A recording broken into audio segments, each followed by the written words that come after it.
20 revenue generating activities for the starting C, where your focus is proving that your business can generate revenue and building the foundation that everything else will stand on. Every entrepreneur sails through predictable phases, and once you learn to recognize them, everything changes. I'm Lynette Young, and this is the Entrepreneur's Voyage.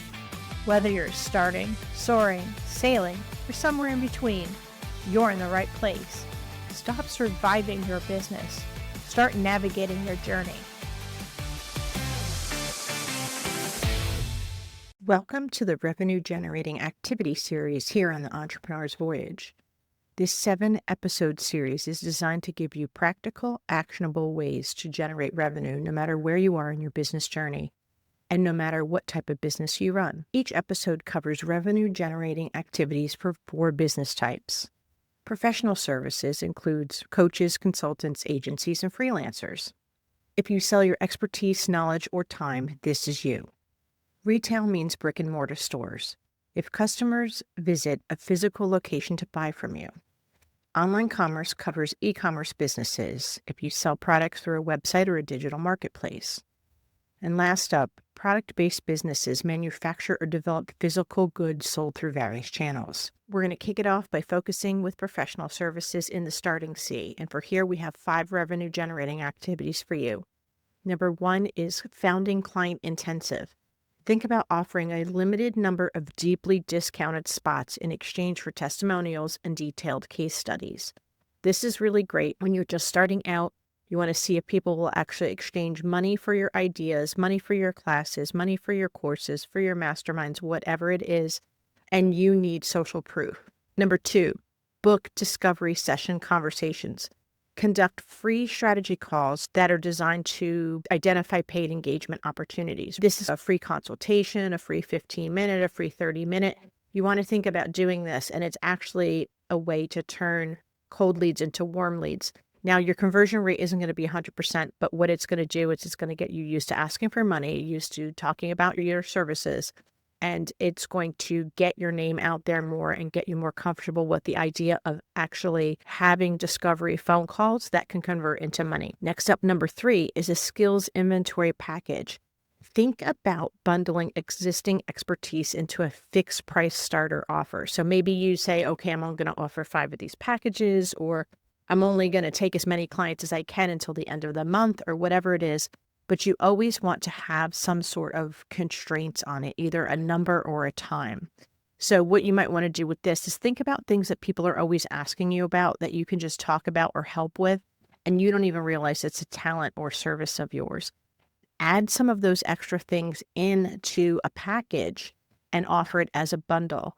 You might also want to, if you're currently helping clients in any sort of professional services capacity, that those things that you would normally throw in for free, just value add. I'm not saying go back and charge existing clients for it, but in the future, actually talk about it and pinpoint it as a benefit within a skills package that you're offering. Number 4, next up is borrowed platform presentations. Think about speaking at established events, associations, guests on another podcast, and have a clear offer. You do want to be very clear about this. You're probably not going to get paid for these. What you want to do is make sure that whoever's platform you are on, that you have the ability to pitch from the stage. So make sure that that's a thing. No one likes to have a guest that they think is going to help their audience, and then they feel like they're getting the hard pitch at the end. So just make sure that it's cool that you do that, but borrow other people's audiences. 5th up in professional services is a quick win audit service. Think about providing a paid diagnostic that naturally leads to larger engagement. So I'll be honest, this is something that I used to do. I used to, as part of a discovery call, go in and diagnose and have 2-hour-long phone conversations with people and half of their team and things like that. And I would go in and have these conversations and survey them ahead of time and basically diagnose what needed to be worked on. And my idea was, and it was for free, and my idea was like, okay, now they know what to work on, we can have a paid engagement. And then they were like, oh no, cool beans. And they would go off and try to fix it themselves. Okay, next 5 are for retail. Think about pop-up testing. You might want to validate a product market fit through temporary locations before committing to a lease. Now, this isn't quite Spirit Halloween, but think about if you have if there's some vacant retail in your area, if you can kind of take it over and have a pop-up store for a little bit, you really want to back this with a lot of, in my opinion, social media work. Way back in the day, I think it was like 2006, 2007, I was actually working at an online digital agency. And our job was to come up with ideas to get foot traffic into a pop-up location. And then we can generate a lot of online videos, user-generated content, a lot of photos, a lot of excitement and that sort of thing. And then number one, it validated the product. And number two, we use that to try to get people into retail store locations to get shelf space. So pop-up testing is a really good, inexpensive, low-risk way to see if you want to commit to a lease. Number two, consignment or wholesale partnership. You want to think about placing products in established stores to test demand. And there are places out there, I have friends that sell in like little vintage shops that you can rent a little booth and set it up in there. So that might be also an opportunity where you're not putting a lease in for the entire place and having to put fixtures in and things like that. But you also want to think about like putting them on consignment, right? So you put it there, they don't pay you until they actually sell the product, or coming into an existing storefront and offering either on consignment or on a wholesale partnership. Sell them the product at wholesale for them to resell to their clients. Number three, grand opening series event. Think about creating a little bit of a manufactured scarcity, right? So for this one, think about creating buzz with ticketed or special access launch events, because nobody wants to shop, nobody wants to buy things unless there's kind of social proof. The other thing that drives people is that the fact that it is limited, like they could have something that someone else doesn't have. It was the strangest thing, but this past holiday, I went to the mall with my son, and there are two, I know this sounds so bougie, right? There are two Gertrude stores across from each other. I don't even know why. One was the purses and that sort of thing, and one did the shoes and the perfumes or whatever the other.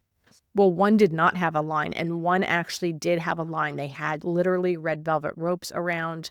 They only let so many people in the Gucci store at once.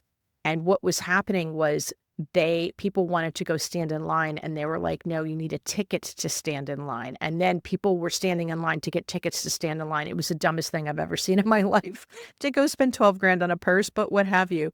That worked really well there, and it made me think that when you're doing a grand opening series, you could have like an open house where you give away tickets and things, but when you do that, you have basically their email address, so you could remarket to them in case they don't show up.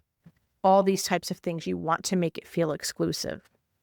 Fourth up under retail is local business cross promotions. Here, partnering with like a complementary neighborhood business for shared traffic. I don't know, if you sell shoes and they sell socks, obviously you guys are a match made in heaven. But think about shops that not necessarily even complementary products, but complementary markets of the purchasers, of your buyers, of that sort of thing. When I had my retail store, I did this with jewelry. I did it with some custom like home food. Like this one girl, it was before the Pinterest days. She made all of the mason jars, and she would stack all the dry ingredients for a dip or a soup or something like that. So it was in the same realm. Like we all had the same buyer. So we would kind of cross promote. If you bought something from her, you can come to me and have a coupon or get something for free. So there's lots of ways that you can kind of share traffic, even if you're not physically next to each other. Fifth up in retail is founding customer loyalty program. I did this with my store as well too. Reward early buyers for exclusive benefits to encourage repeat visits.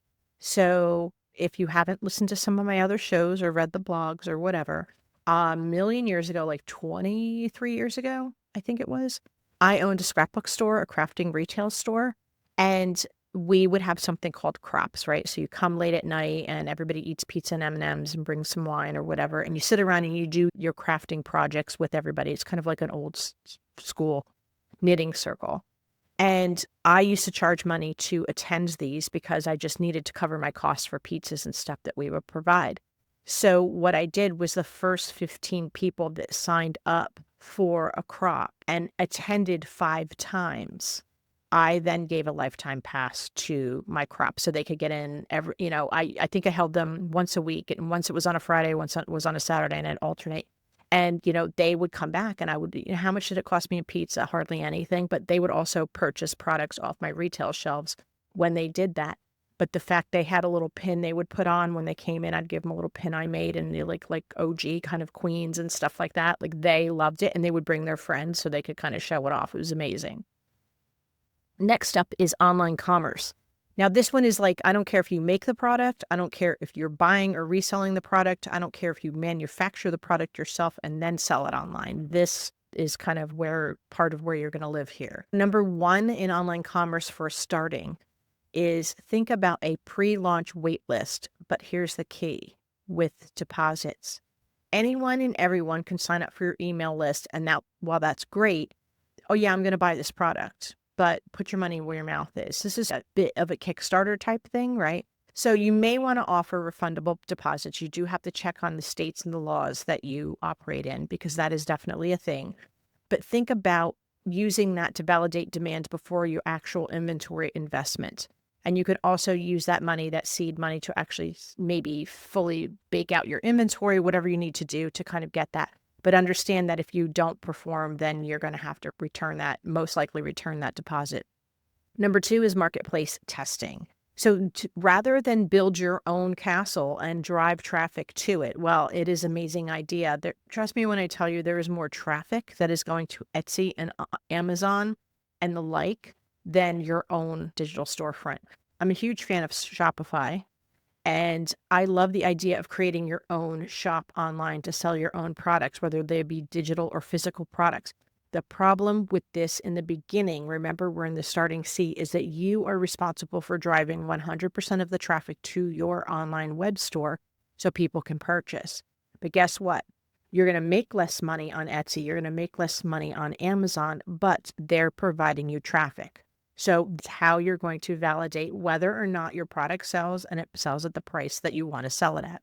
Next up in online commerce is influencer seeding. We know Helen loves the word influencer. But here I want you to think about providing products to micro influencers in exchange for honest reviews and exposure. So don't try to go after the big boys and big girls right up the bat. Don't go after somebody on Instagram or TikTok that has already 1 million followers or 10 million views. You're not going to be able to afford it as a brand new business. Trust me on this. When you see these product placements, it's not just sending them $120 worth of makeup. They are also getting a lot of cash on the back end and a lot of parameters about how they should and should not promote this product and represent it. And when you have a micro influencer, someone that isn't that big yet, somebody that maybe doesn't have aspirations of being an online influencer and being a creator and making all of their money that way, they're just really passionate about sharing the ideas and opinions on what they love. They are probably more likely to be willing to take that product that you're selling and get some exposure and do that for it. But you want to look for the micro influencers for reviews at that point. Next up in e-commerce or online commerce, think about a flash sale launch. You want to create urgency with limited time opening offers. So when you're just launching your store, again, quantity and time are your two best constraints when it comes to this, because people don't want to miss out on a deal and people don't want to, you'll keep them from sitting on the fence. So if you're launching a new site, you make sure, don't do this the first day you're turning it on, because you need to work out the bugs.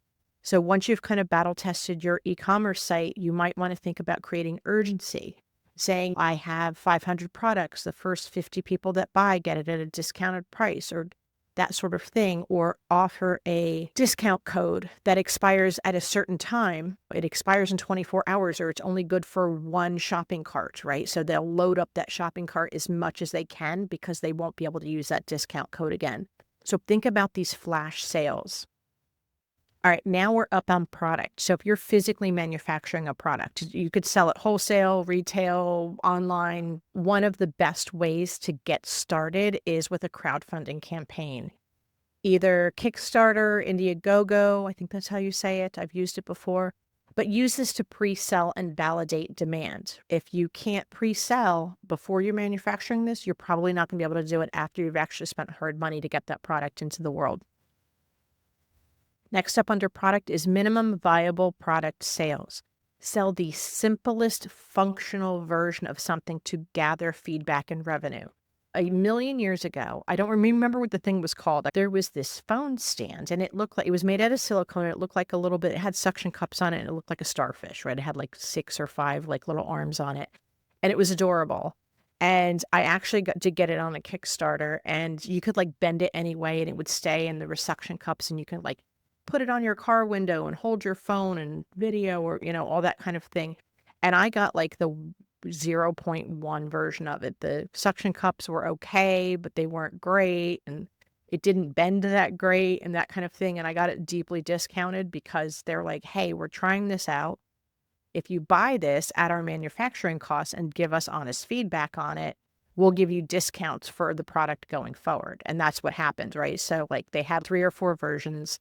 I bought it at the first version. And then by the time they finally got the feedback and they manufactured the end result product, they had a much better understanding of what the product did and how it functioned and how it didn't. And I got a discount on it.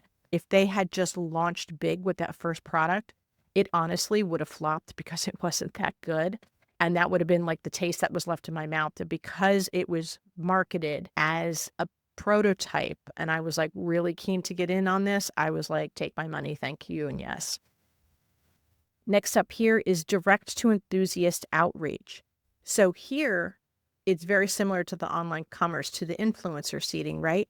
So you want to think about finding early adopters in the online communities that are passionate about whatever problem you're solving with your thing. I knew a woman that I was introduced to online, and she made these shoelaces and they were kind of stretchy and coily. You'd basically put them in your shoes and you didn't have to physically tie your shoe. It would stretch open and you could put your foot in and then you could go and use your sneaker and wear them without having to tie them. And she had a child that has autism and wasn't really good about tying shoes, had difficulties with those sorts of things. So she invented this thing and it was like amazing. So then she reached out to all of the online communities that she knew with kids with any sort of feature about them that made it difficult for them to either put on shoes, take off shoes, be self-sufficient. Then she reached out to more elderly communities. Now there's sneakers and Skechers you could put your foot in. But honestly, I don't like those sneakers. I want to just be able to slip my foot in and go on that way. And then it's now reached mainstream status. So think about that sort of thing where you can actually have some idea of the types of communities that you can solve a problem with your product. Next up, depends on the type of industry you're in, is trade show sampling. Attend trade show events to generate orders and distributor interest. I used to attend, I don't remember the official name of it. It was a stationery expo in New York City at the Jacob Javits Center. And it was where you went to purchase greeting cards and stickers and wrapping paper and small gifts, like anything you would see in like a Hallmark store kind of thing, or in that big section in Barnes and Nobles where they've got all these kinds of things. Like it was a whole trade show for that. The whole idea was that was a buying event. So you would go to these events as a vendor and then expect to take orders and fulfill them over the next year. But with that, people also wanted the samples so they can bring them back to their stores, so they could put them out and gauge interest and say, hey, we're thinking about carrying this product. This is what it is. Are you interested? So you want to think about being able to give out trade show samples so that your retailers or whoever is going to be purchasing your product, and this is usually wholesale, that they will be interested and actually have the physical product in their hands to be able to use and see and showcase. Last up under product is a pilot program with an anchor customer. When you're starting out with your product, think about partnering with 1 or maybe 2 significant buyers who can help refine the product. So this is a flip on the version of the minimum viable product. If there is a very large company that can buy your product at wholesale and they are distributing it for you, they're going to want to feel really solid that if they buy 10,000 widgets from you, that they can actually move that product. What better way to do that than partnering with them and saying, hey, can you help us figure out what your particular needs are and what your clients' needs are, and we will help customize and shape the product to meet your needs. Well, of course, they feel like it's a custom product for them now, that they're going to be vested into that and they're going to want to sell it to their clients because it's been basically made to fit specifications. That's a wrap on 20 ideas if you're in the starting C for your business to generate income. Now, remember, in the starting C, you have 4 P's that guide your way. One is the mainsail, and mainsail is for power, and that is your profit. So that's what we need to be focusing on when you're in the starting C. Your 3 directionals are your head sails. That is passion, perception, and purpose. Your whole focus here is revenue, validation, and foundation. I'm Lynette Young, and I believe a rising tide raises all boats. That's why I'm here. That's why this show exists. If this episode helped you, subscribe on Apple Podcasts, Spotify, or YouTube Podcasts so you don't miss what's next. Leave a review to help other entrepreneurs find us, or visit us at 7seasvoyage.com. It's 7 like the number. Thank you for joining me on the Entrepreneur's Voyage. Fair winds and following seas.